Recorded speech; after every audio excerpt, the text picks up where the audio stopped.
അനുഗ്രഹിക്കട്ടെ.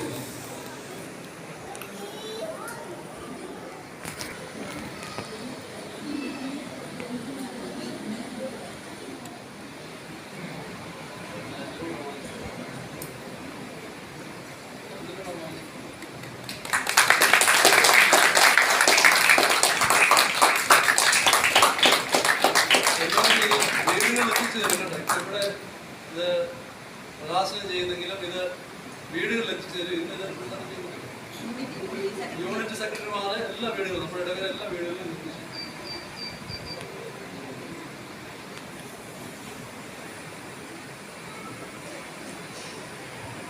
പ്രത്യേകിച്ച് editorial board ഏറ്റവും നല്ല രീതിയിൽ അത് ക്രമീകരിച്ചു. നമ്മുടെ ഏകദേശം 10-21 സമാജ അംഗങ്ങൾ അതിൽ എഴുതിയിട്ടുണ്ട്.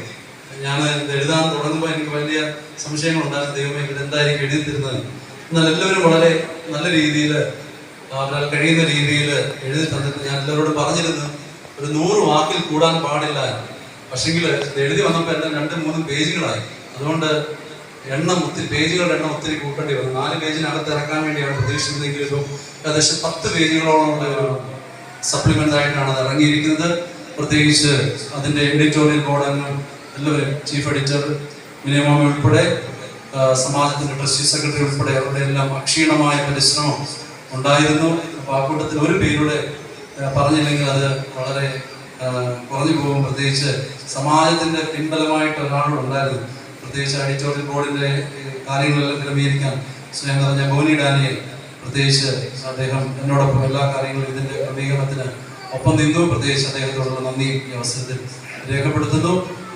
സമാജത്തിന്റെ ഈ സംരംഭത്തിനെ ദൈവം അനുഗ്രഹിക്കട്ടെ എന്ന് പ്രത്യേകമായിട്ട് പ്രാർത്ഥിക്കുന്നു. ഈ പ്രാവശ്യത്തെ സമാജം അതിന്റെ പ്രവർത്തനങ്ങൾ അങ്ങ് കടല് തൊട്ട് മലയുടെ അറ്റം വരെ കൊണ്ട് കാണിച്ച സമാജമാണ് ഈ പ്രാവശ്യത്തെ യൂണിറ്റ്. അതുകൊണ്ട് അടുത്ത പ്രാവശ്യം അതുപോലെ ശക്തമായ പ്രവർത്തനങ്ങൾ കാഴ്ചവെക്കാൻ പ്രത്യേകം സമാജത്തിന് കഴിയട്ടെ എന്ന് പ്രത്യേകമായിട്ട് പ്രാർത്ഥിക്കുന്നു. അതിനുവേണ്ടി പ്രവർത്തിച്ച എല്ലാവരെയും ദൈവം തമ്പുരാൻ അനുഗ്രഹിക്കട്ടെ. പേരുകൾ എടുത്ത് പറയുന്നില്ല. എല്ലാ സമാജാംഗങ്ങളും നല്ല രീതിയിലാണ് പ്രവർത്തിച്ചിട്ടുള്ളത്. പ്രത്യേകിച്ച് ചിലർ അതിൽ കൂടുതൽ പ്രവർത്തനങ്ങൾ ചെയ്തിട്ടുണ്ട്. അവരെ ദൈവം അനുഗ്രഹിക്കട്ടെ എന്ന് പ്രത്യേകമായിട്ട് പ്രാർത്ഥിക്കുന്നു.